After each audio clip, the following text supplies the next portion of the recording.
విశ్వామిత్రుడు వశిష్ఠుడు ఇద్దరు మహర్షులే, ఇద్దరు బ్రహ్మర్షులే. కానీ వారిది వశిష్ఠ గోత్రం, నాది విశ్వామిత్ర గోత్రం, కొంచెం తేడా ఉంటుంది. మా గోత్రమే కౌశికస గోత్రం. పైగా వారు ప్రవచన చక్రవర్తి, నా బిరుదం ప్రవచన కిరీటి. నేను బాణాలు వేస్తాను.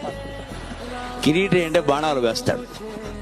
అంచేత నాకు ప్రవచన కిరీటి అని బిరుదం, వారికి ప్రవచన చక్రవర్తి అని బిరుదం. నిస్సందేహంగా చక్రవర్తి వారే ధర్మరాజు, నేనే అర్జునుడి.